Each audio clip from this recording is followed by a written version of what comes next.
आशीष मौर्य जी। श्री हरिवंश महाराज जी। महाराज जी, ना खान पान ते भावे है, ना कोमल वसन सुहावे है, सब विषय लगे ते खारा है, हरि आशिक का मग न्यारा है। महाराज जी, साधक की ऐसी स्थिति कैसे और कब और किसी से प्यार किया है? सच्चा सच्चा प्यार किए होते तो प्रश्न ही ना आता। उसके देखे बिना चैन नहीं पड़ता, उसकी बात सुने बिना चैन नहीं पड़ता। वही गली अच्छी लगती जिसमें हमारा प्यारा होता है। अगर प्यारे का मिलन न हो तो भोजन अच्छा नहीं लगता, नींद अच्छी नहीं लगती, रात में लेटो तो वही ध्यान में आ रहा है, उसके सिवा कोई है नहीं, कुछ अच्छा नहीं लगता। अपना श्रृंगार भी अच्छा नहीं लगता, दोस्त भी अच्छे नहीं लगते, कुछ अच्छा नहीं लगता। बस एक बार उस गली से कोई गुजर जाए और वो मुझे बताए कि मैंने उसे देखा है, मैंने उसे देखा है। कोई आके बता दे कि वो मेरे विषय में बात कर रहा था, वो मेरी चर्चा, वो मुझे जानता है, मैं इतना प्यार करता हूँ, वो मुझे भी जानता है।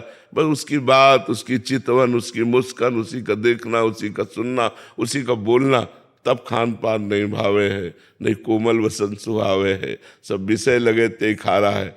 आशिक शब्द का प्रयोग किया गया है। हरि आशिक, आशिक जो होता है ना, आशिकी एक बड़ी गजब की चीज होती है, संपूर्ण संसार से राग छुटवा कर एक में प्रकट कर देती है। एक धनुर्दास जी थे, उनको अपनी पत्नी में बहुत प्यार हो गया था। इतनी सुंदर वो थी और इतना उनको प्यार हो गया था कि वो देखते ही रहते थे। तो जैसे बाजार से सामान लाना है तो वो ऐसे नहीं जाते थे, पत्नी को साथ लेके जाते थे। पत्नी सीधे चल रही और आप उल्टे चल रहे, छाता लगा के कि धूप न लग जाए, और ऐसे मतलब अपार प्यार पत्नी से। लोग हंसी उड़ाते, लेकिन उनको इसकी किसी की परवाह नहीं थी। रंगनाथ जी के आचार्य को उनके शिष्यों ने बताया कि आज हमने बाजार में एक आदमी ऐसा देखा जो अपनी पत्नी पर इतना आसक्त है कि वो ऐसे बैग चल रहा है, वो बैग चल रहा है, पत्नी सामने से आ रही है, वो छाता लगा ऐसे। तो उन्होंने कहा ये तो बहुत आशिक आदमी है, इसकी जरूरत तो हमको है, गए हमको मिलाओ। गए तो बाजार में वो सामान खरीद रहे थे, वो एकटक अपनी पत्नी को देख रहे थे। प्यार प्यार होता है, किसी की परवाह नहीं करता प्यार। वो नजदीक गए और उन्होंने कहा तुम इतना अपनी पत्नी में आसक्त क्यों हो? तो कहा बहुत सुंदर है। बोले इससे सुंदर अगर हम आपको दिखा दें? तो बोले हो ही नहीं सकता। तो ऐसे जे कपोल पे ऐसे स्पर्श किया, चपत लगाई, तो सामने ठाकुर रंगनाथ जी। छूट गया छाता, छाता छूट गया, पत्नी भूल गए। भगवान की मंद मुस्कान। बहुत बड़े महात्मा हुए, उनका नाम हुआ धनुर्दास जी महाराज, बहुत बड़े महात्मा हुए। तो आशिकी जब प्रबल हो जाती है तब जीना मुश्किल हो जाता है। अपने प्यारे के बिना जीना मुश्किल हो जाता है।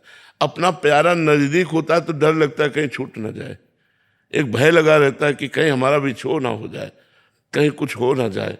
मतलब वो हर समय अपने प्यारे के विषय में, तब उसे खान पान अच्छा नहीं। खान पान अच्छा जब लगेगा जब प्यारा साथ होगा। प्यारे के बिना खान पान नहीं भावे है, नहीं कोमल वसन सुहावे है, सब विषय लगे ते खारा है, हरि आशिक का मग। प्यार बहुत बड़ी चीज है। देखो एक आप चपत लगा दिए तो अरे वो तो भाव दशा होती महापुरुषों में, कभी ऐसी भाव दशा उनकी होती है कि वो ऐसे कर दिए, जीव का कल्याण कर दिए। थप्पड़ मारने से भगवत साक्षात्कार नहीं हो जाता। उन्होंने कृपा करके, आचार्य थे ना, तो आचार्यों में इतनी सामर्थ्य होती है कि वो कृपा करके जिसको चाहे पापी से पापी को भी भगवान का दर्शन तुरंत करवा दे। हमारे यहाँ नरवाहन जी हुए हैं, बहुत बड़े डाकू थे, पूरे ब्रजमंडल में थर थर कांपता था ब्रजमंडल, और यहाँ जो आता था उसको कर देना होता था राजा नरवाहन को। तो हरिवंश महाप्रभु राधा वल्लभ जी को लेकर जब वृंदावन आए तो मदन टेर पे विराजमान हुए, और ये सूचना उनके सेवकों ने, नरवाहन के सेवकों ने दी, और उन्होंने बताया कि ऐसे महापुरुष हैं कि हमारी हिम्मत ही नहीं कि मैं कर मांग लूँ उनसे। बहुत सुंदर हरिवंश महाप्रभु थे, बड़े तेजस्वी महाप्रभु थे। सेवक जी ने वर्णन किया है, अतुलित रस बरसत सदा सुख निधान बनवास, अद्भुत महिमा महि प्रगट सुंदरता की रास, सुंदरता की रास कनक दुति देह रुचि, बारिज बदन प्रसन्न हास मधुरंग सुचि, शुभ्रु सुष्टु ललाट पट सुंदर कर्णम, नयन कृपा अवलोक प्रणत जन आरति हरणम। इतना सुंदर स्वरूप और करुणा करके देख ले तो जीव निहाल हो जाए। तो बोले हमारी हिम्मत ही नहीं पड़ी कि हम कर मांगे। तो नरवाहन जी ने कहा कि मैं जाता हूं, देखता हूं। तो वो मतलब महाप्रभु के प्रति चले तो हृदय में एक अलौकिक आनंद।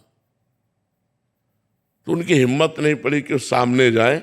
झरोखे से देखा कि महाप्रभु राधा वल्लभ जी का श्रृंगार कर रहे। कभी किसी को प्रणाम नहीं किया था, बस प्रणाम किया और मन से हरिवंश महाप्रभु को गुरु माना और राधा वल्लभ जी को इष्ट माना और जपने लगे राधा वल्लभ श्री हरिवंश राधा। ये महापुरुषों का चमत्कार, राधा वल्लभ श्री हरिवंश, राधा वल्लभ श्री हरिवंश।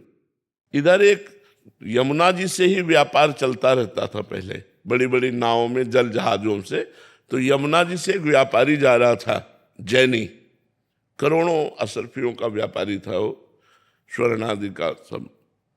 तो नरवाहन के हजारों सैनिकों ने आक्रमण करके उसके सैनिकों को मार डाला, उसको बंदी बना लिया, उस व्यापारी को, और कहा तुमसे कर मांगा था, कर नहीं दिया, हमसे युद्ध किया, इसलिए जितना माल है इससे डबल माल हमारे पास पहुंचाओगे तब तुम्हें छोड़ेंगे, नहीं तो फांसी की सजा देंगे। और उसको जेल में बंद कर दिया। और उसने कहा इतना हम कहाँ से लाएं, जितना ये है इसी व्यापार, ये मूलधन है, अब इसी से तो हम अपना काम चलाते थे, हम कहाँ से लाएं। तो निश्चित की गई कल फांसी की सजा होगी उसकी। नरवाहन जी इन सबसे अलग होकर एकांत में राधा वल्लभ श्री हरिवंश, राधा वल्लभ श्री हरिवंश। एक दासी जो थी वो नरवाहन जी को जो सेवा में उपस्थित रहती थी, उसने भोजन लिया और जैनी के पास जाकर कहा आज खा ले रात्रि में, कल तुझे दिन में फांसी की सजा होगी। तो उसने कहा कोई बचने का उपाय। बोले बराबर का धन दे दीजिए। तो बोले वो तो है नहीं। तो बोले एक उपाय काम कर सकता है, तुम जोर से, अभी हम जब भोजन दे के चली जाएं तो जोर से चिल्लाना राधा वल्लभ श्री हरिवंश, राधा वल्लभ श्री हरिवंश, राधा वल्लभ श्री हरिवंश, राधा वल्लभ श्री हरिवंश। मुझे 100% विश्वास है कि तुम्हारे प्राण बच जाएंगे। अब प्राण फांसी की सजाओ किसी को अरे वो जी जान से शुरू हुआ रात्रि में राधा वल्लभ, तो सुनी रात्रि तो ये आवाज नरवाहन के महल तक पहुंची। नरवाहन जी ने कहा अरे ये तो अपराध बन गया, हमारी जेल में हमारा कोई गुरु भाई आ गया। वो तुरंत आए और आकर के चरणों में प्रणाम किया और कहा क्षमा करो, मुझे पता नहीं था आप हमारे गुरु जी से दीक्षित है। और वो केवल दासी ने बताया था। उन्होंने कहा कि अपने सैनिकों को बुलाया और कहा इनको अभी मुक्त करो, और उनको खूब आदर सत्कार किया, खूब सम्मान किया।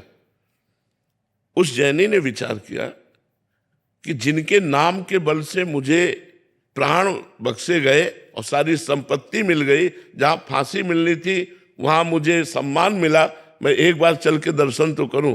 तो लोगों से पूछा कि राधा वल्लभ श्री हरिवंश के, तो बताया राधा वल्लभ इष्ट श्री हरिवंश आचार्य मदन टेर में विराजमान। वो जाके चरणों में गिरा, सारी संपत्ति समर्पित की। महाप्रभु ने कहा संपत्ति हमें नहीं चाहिए, तुम कैसे शरण में आए। तो उसने पूरी घटना बताई। तब महाप्रभु ने नरवाहन को बुलाया कि राधा वल्लभ श्री हरिवंश नाम में इतनी श्रद्धा और इतनी प्रीति। तो फिर महाप्रभु ने 2 पद चतुरासी जी के नरवाहन को दिए, मंजुल कल कुंज देश राधा हरि विशदेश।